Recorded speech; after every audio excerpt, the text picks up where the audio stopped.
Viewers, the unfortunate plane crash in Ahmedabad took the lives of over 270 people. The plane crashed into a densely populated area in Ahmedabad. As we broke on the news hour at 9 p.m. a short while ago, the preliminary report is expected on the 10th of July. But now, we will be putting the focus on what exactly is happening in the probe now as we speak. Is the probe meeting global investigation standards? Is the DGCA, the AAIB, meeting these standards? And can we be sure that there is no compromise on this investigation? Tonight, on the Newshour Agenda, we get you an exclusive mail trail that raises some questions. An exclusive mail trail that no other channel across the Indian media has. Let's dive right into this big breaking news that we're putting out right here on Times Now. It's an exclusive mail trail which reveals that the International Civil Aviation Organization, or ICAO, which is a specialized UN body that oversees global civil aviation, has reached out to India and has recommended joining the AI-171 probe. But how has India responded? Let me first take you through this exclusive mail trail. Let's take a look at this particular mail trail. This is the first page that we want to quickly bring out, and this is as far as the Secretary of the Ministry of Civil Aviation it has been addressed to. There's also the DG office of the DGCA, the DG of the AAIB, and other joint secretaries in the Ministry of Civil Aviation who have been, in fact, addressed this mail to. It is written by India's representative at the ICAO Council, Anshumali Rastogi, and the copy is this. Please find below a request received from the Secretary General of ICAO for appointment of an expert observer from ICAO for the AI-171 accident investigation. Now, what is the referenced mail over there? Because earlier in the day, Mr. Rastogi has received a mail from the ICAO itself. It says, thank you for your prompt response and detailed information provided by the DGCA and the AAIB. We greatly appreciate the transparency and cooperation shown by Indian authorities in this matter. In light of the critical nature of this investigation and the significant public interest it has garnered, we believe that the appointment of an expert observer by ICAO could be beneficial. This observer would serve to ensure that all international protocols and best practices are put in place. So let's quickly bring that letter back on the screen. If I can request my team to bring that back. That is in fact the complete letter, which is talking about the international practices, and best practices are followed meticulously, thus reinforcing the integrity and credibility of the investigation process.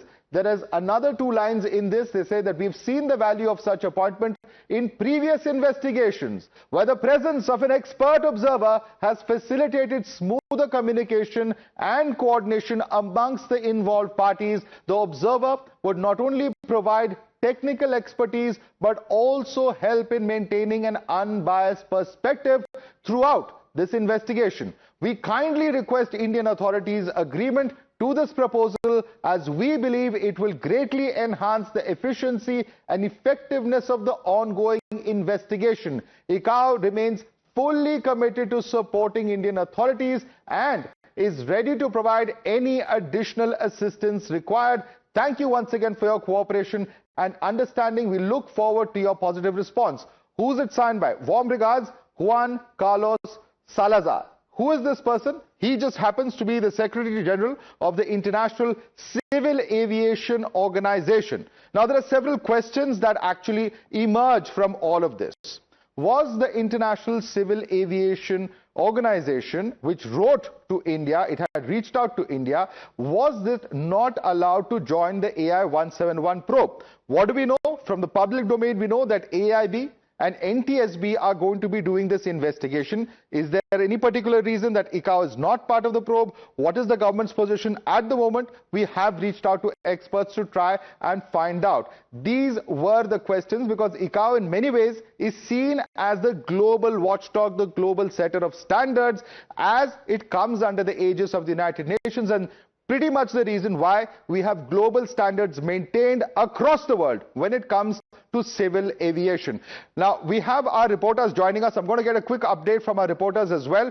We have Sabyasachi joining us as well as Arunil. I'm going to come across to you first, Arunil. This is very, very significant.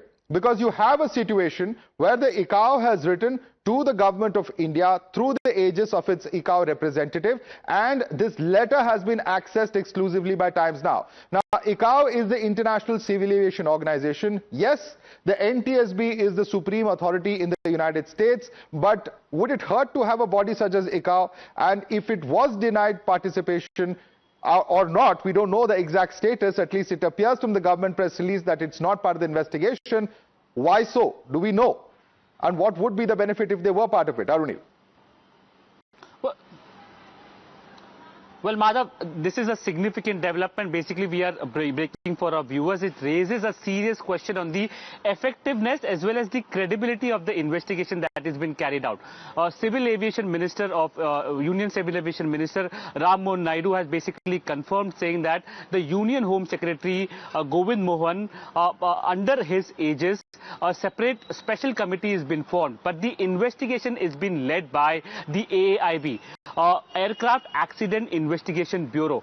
But why till now there is not a leader in charge, an investigation in charge of the AAIB? That is also a big point of question that again raises some eyeballs. And basically, according to the norms set by ICAO as well, within around 2 weeks, the investigation in charge of the AAIB needs to be formed. Okay. And, we're going to come back to that question about the lead investigator. That's a very important point. Sabyasachi also with us on the show. Sabyasachi, quick response. This is very significant because this raises serious questions. Was ICAO part of the probe? Was it kept out? If so, are there cogent reasons for doing so? Any understanding that we have from the Ministry of Civil Aviation yet? Well, right now the Ministry of Civil Aviation is absolutely tight-lipped about the ICAO's participation. We tried to get an official word from the Ministry of Civil Aviation as well as the DGCA, but the ministry did not respond to our question. But it is very significant to note because ICAO sets out the international standards as far as civil aviation is concerned. And what is most important to note is that the chief investigator in this investigation has not been appointed yet. Okay, we're going to come to that point of the chief investigator in just a moment. We're going to go one by one through all of these points. I'm going to request both of you to stay with us because it's going to be a lot of news that we're going to be updating our viewers with. But this is the big news break. And let me open this up to our panelists joining us. With us is Captain Amit Singh, aviation expert and founder of Safety Matters Foundation. Captain Sanjay Karve is also an aviation expert joining us. Sarosh Dabania, aviation lawyer, is also with us. Captain Ehsan Khalid is an ex-airline captain and instructor and examiner as well as a veteran IAF pilot. J.S. Rawat is ex-joint director general of the DGCA. Let me come to you first and foremost. Captain Amit Singh, in the past, what is the track record of ICAO participation, particularly when it comes to such landmark investigations? Because this is the first Dreamliner crash globally. Do you think that ICAO would have wanted to be part of it? Is quite evident, but why would it not be part of this investigation? Can you explain that to us? Well, we have to note that this is not an ordinary accident. This is classified as a major accident. And in a major accident, there are a number of parties involved. So to facilitate flow of information and to ensure transparency in investigation, ICAO in the past has come in as an advisor in the MH17 accident. You have the TWA 747 accident in which the center tank blew up. And we had the Air France 447, again, which went down in the Pacific. So such kind of accidents in which major tragedy happens, and we have the state of occurrence, which is India, registry in India, but the manufacturer is in US. And there are other involved parties. So to handle all these and ensure transparency, to have a fair investigation, ICAO has to intervene. That is for to set a global standard. And in the past, we have seen the head of IATA also saying that the states have not been submitting their final reports in time. That, in fact, plays back at the safety management system, which is deficient in most of the countries. And in India also, it is at a nascent stage.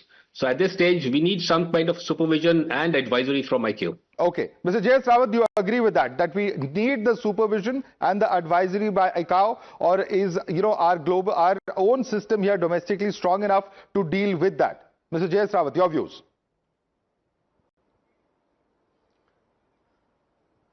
Okay, this is the first time I have seen that ICAO has intervened here and asked for their assistance. Basically, the job of the ICAO is to lay down the guidelines and standards which every country is required to follow. On the basis of Annex 13 requirement, we have got our accident investigation board, and rules and regulations are already existing there. But what I feel that why ICAO has asked after after more than 2 weeks, they have asked that they want to give the assistance. As our Captain Amit Singh has just said that they have provided in the Malaysian accident and other kind of things, but in India they have not so far. In my career of 34 years in the aviation, I have not seen that ICAO has requested for participation in the any kind of the investigation. Basically, what happens? ICAO has laid down the guidelines that first after the accident we have got a search and rescue requirement. You carry out the search and rescue provide assistance to the aircraft victims. So that phase is over. Now the question was, after that the investigation starts. The investigator in charge, whosoever is the investigator in charge, he has to come and take the possession of the evidences, examine them, and whatever the CVR, FDR is the most important issue. And after that, they have to this investigator is required to prepare a preliminary report for the government and other agencies. So far, we have not seen that any investigation, whatever the board or any person or any team has been constituted officially by the government. Okay. Probably because of this reason, ICAO has observed that it is for the 2 weeks it has not been done by the India, that we better go and advise them in this matter. Okay. Okay, let's quickly get you 2 more breaking news, in fact, that are coming in. We're going to take these breaking news back to back, and we're talking about the entire aspect that we were just discussing as far as the lead investigator is concerned. In fact, we are going to ask this question because sources are telling Times Now that no lead investigator has been appointed yet in the case so far. Remember, the plane crashed on June 12th. Today is the 26th of June, and 14 days after the crash, no lead investigator has been appointed yet. And this also raises several questions as far as the probe itself is concerned. This is the question we are asking. With the fact that no lead investigator has been appointed yet, why is it that this appointment has not happened on ground? That's a very, very serious question that needs to be answered. Delay in appointment, can it affect the quality of the probe, given the fact that it's a fortnight and normally it's just a matter of days in which the lead investigator is normally appointed? Let me quickly, in fact, get a quick update from Arunil on that. Arunil, you were telling our viewers why this is such a significant update, because the lead investigator is going to play a crucial role, a person who has the technical know-how and the ability to navigate the specifics of the aircraft. That's the kind of person who would typically be appointed as a lead investigator in this case, isn't it?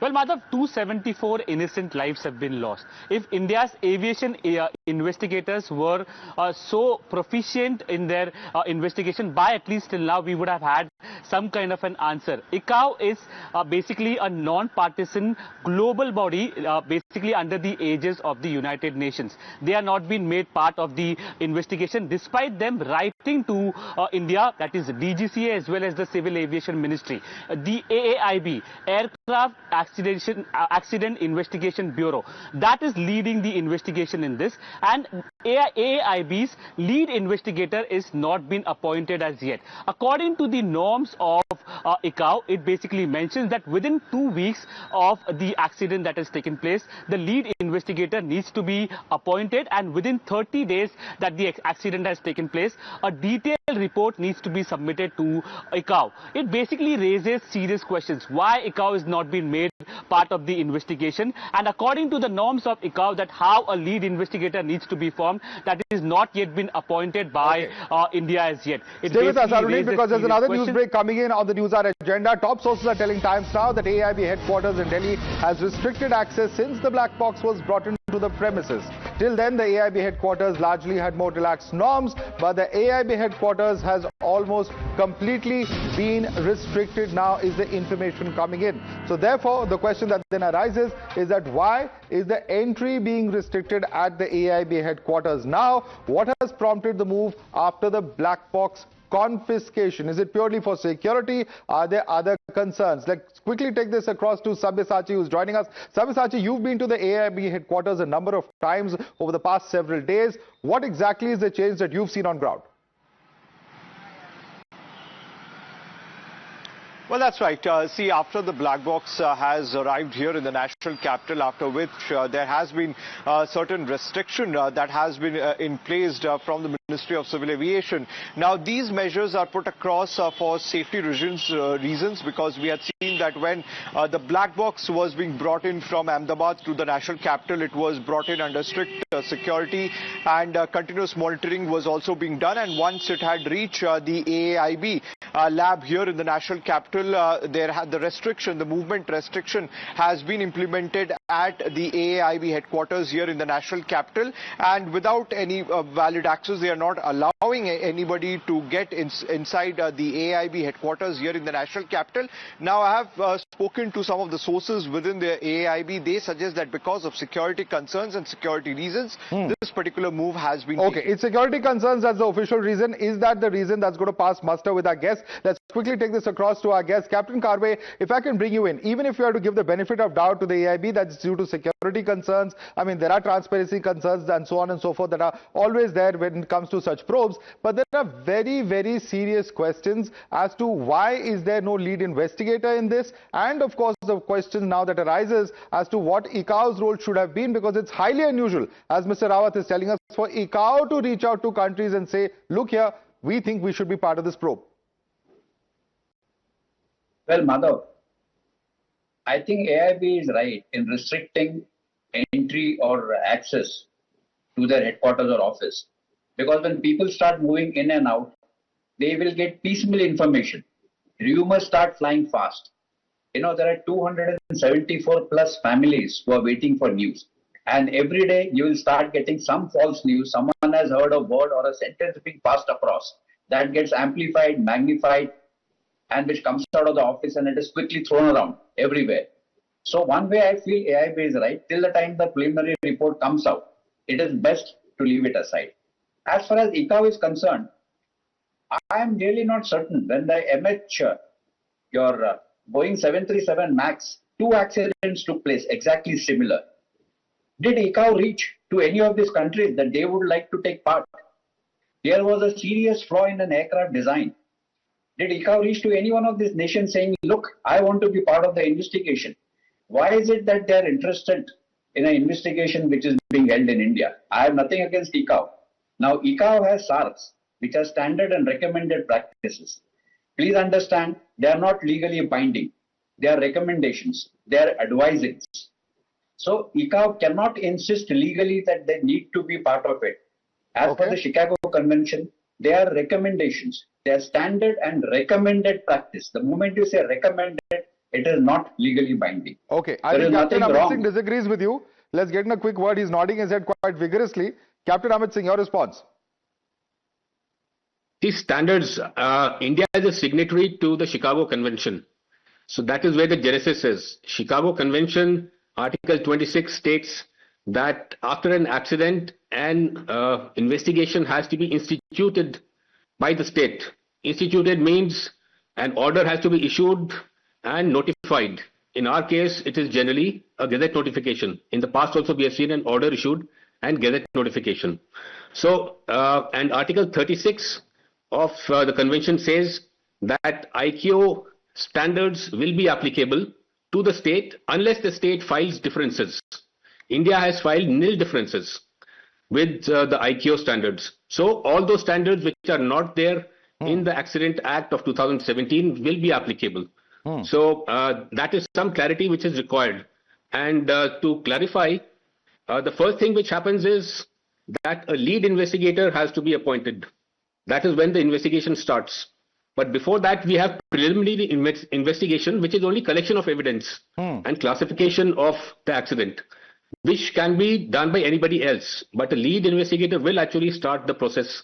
If, I don't know how in 30 days, they will produce a preliminary report, which is a standard of ICAO, may or may not be released to the public, but that will not contain anything fruitful in the sense that that will not analyze anything. It will only give a statement of kind of what happened in the accident. Okay. So you can draw your own conclusions from that. Okay, Captain Ehsan Khalid, do you want to come in on that? The first thing is that, this would be the first instance in which ICAO has approached a particular country or an accident occurrence to offer its specialized help. However, it would be even rarer to imagine that, they would be barred from being an observer. That definitely is a question that is that needs to be addressed as to why we would like to bar it. Is it just a question of sovereignty, or is it a question of interference? Because they haven't asked that they will investigate. They said they will observe, and they will obviously bring in with them all the experiences that they have in terms of carrying forward the investigation, but they're not the investigator in this particular case, and that is they have asked the permission, and in my opinion, an observer from an ICAO, because eventually ICAO will take the lessons out of this investigation and then advise all 193 member countries to make their operations better. Right. So, in my opinion, their asking is a rare occurrence, but their being denied is even rarer. Well, yes. That having been said, we have been talking about it for such a long time. Okay, till date, we do not know how much fuel was on board and how much cargo was on board. That doesn't need black box to be read out. And that will settle quite a few questions or speculations in the accident matter. So you're saying that much information should have come out by now. Is that what you're saying? Does anyone in this panel know how much fuel was on board and how much cargo was on board? All right, let me put that question to Saroj Damania. Is anyone on this panel much the wiser as to what really was on board in terms of the fuel? No, see, understanding that of course the aircraft was full of fuel because it was going to take off for a flight to London. So that is obvious that there was of course an exact amount of the fuel which is to be calculated and which should have been reported, or there is no preliminary finding or report. At least bare minimum now regarding this ICAO coming in, it shows that the investigation is maybe not going in a proper manner as laid down by international standards. We have to understand that aviation industry is a global industry. It is not country specific. So the aircraft designs, approvals, the practices followed globally are managed.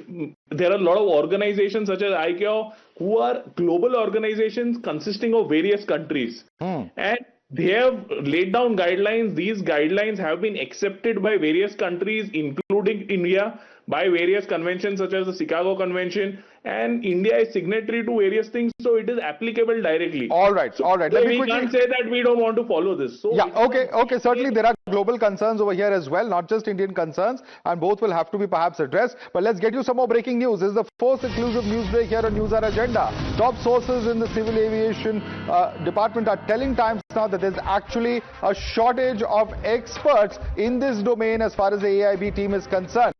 Why is this significant? Because this raises serious questions about the probe itself. Let me quickly bring in our reporters as well.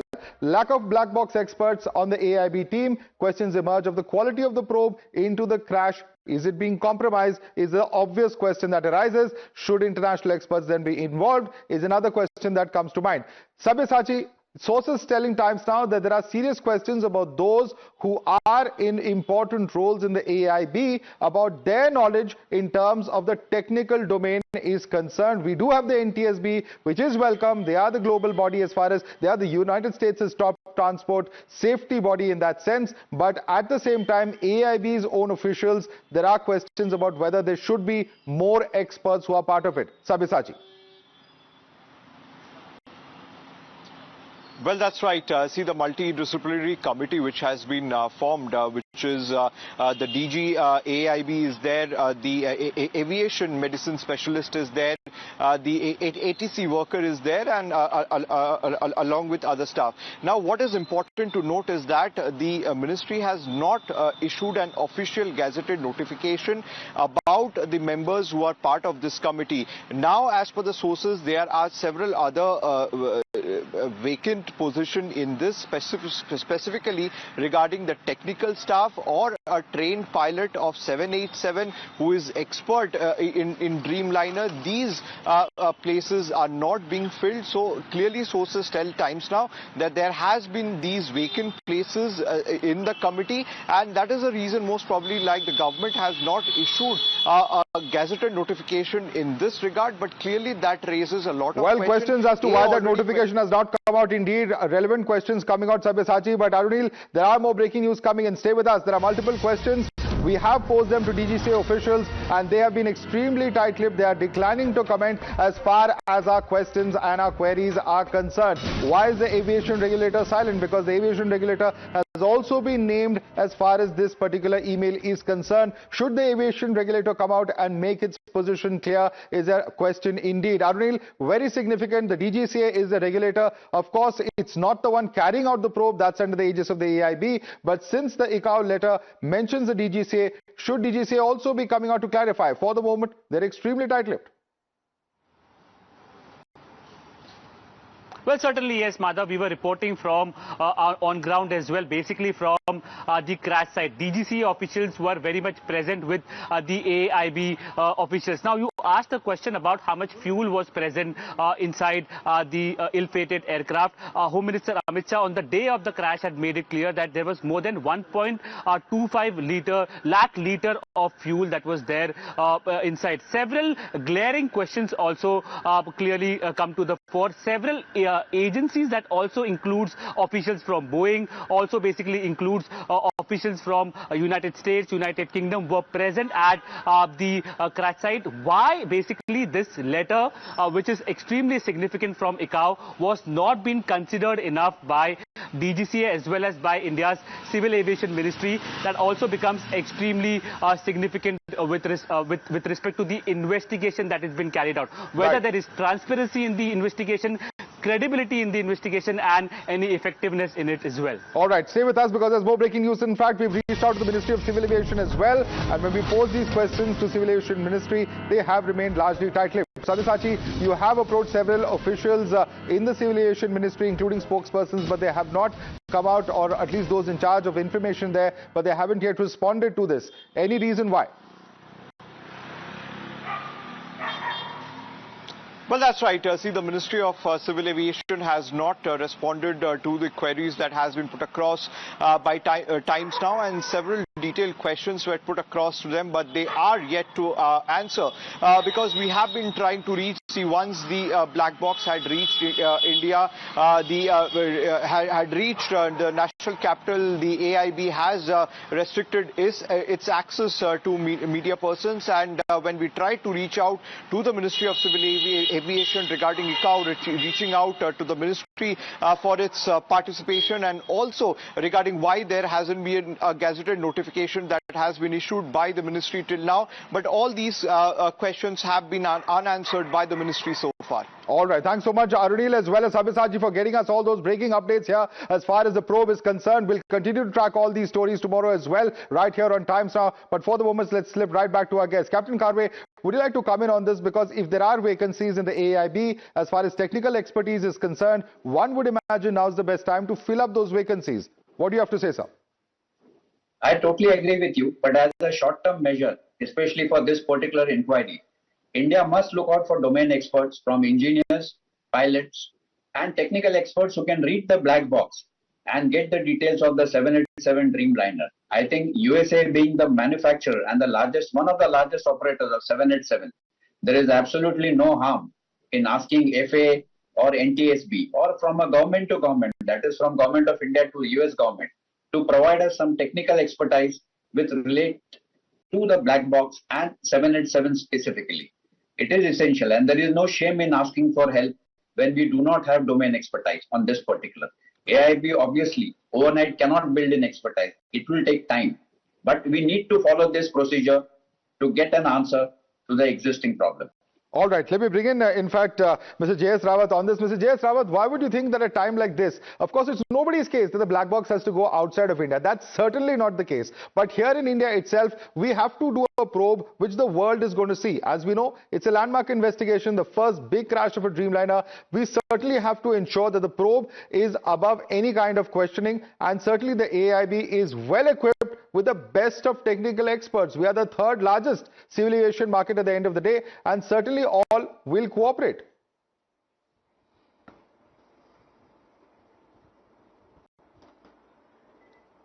Well, as far as the participation in the investigation is concerned, the Boeing has also offered their help or expertise. NTSB will also be providing their assistance, but that assistance will be on the technical terms. How the actually, whatever the technical inputs are required, NTSB and Boeing will be providing that.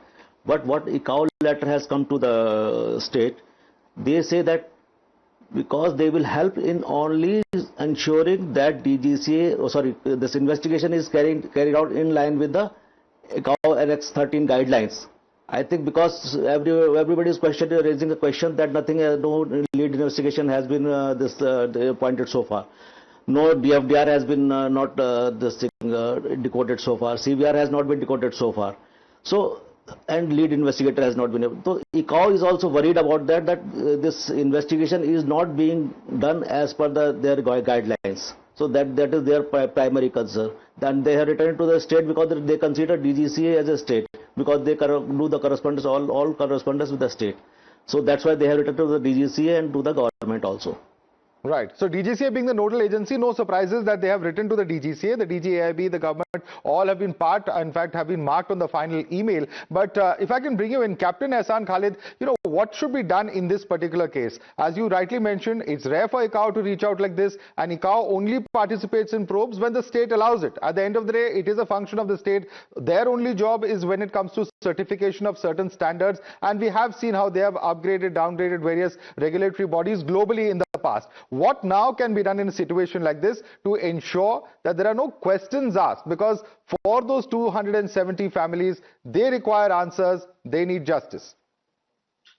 Okay, first I will take a follow-up answer on this. That is the amount of fuel on board. That aircraft with 230 passengers and 12 crew members could only carry up to a maximum of 85 tons of fuel. If there is any fuel more than that, it will be overweight. And if we have to take the generic statement of Honorable Home Minister as 1,25,000 liters of fuel, then the aircraft was 15 tons overweight. That is just a fact. I'm not saying that this is right. So we must know what was the amount of fuel on board. And remember, this calculation is without any cargo on board. Now, coming back to the part of the investigation, yes, whatever is the best find that is available between India and the resources available as consultants should be taken on board. And, well, manufacturer will have their own experts on this committee, but the digital flight data recorder and CVR recording, once they have been downloaded, it does not require much of an expertise to actually decode it. Because it's just like a tape recorder from a digital hard disk you download. There are, some 1,000 parameters that they will come. They have to just see, to start with the preliminary report. Was power present at, let's say, takeoff plus 20 seconds? Power was not present. The story ends. Like right now you are showing 20 seconds before that the power was zero. It does not require anyone else. It requires a download to be done. Once it is downloaded, you don't require an expertise. You would need a hell of a lot of expertise to find out why did that happen. Okay. But what happened, you don't need an expertise to know. Was the engine producing power? Was the temperature was high? Was the RPM was high?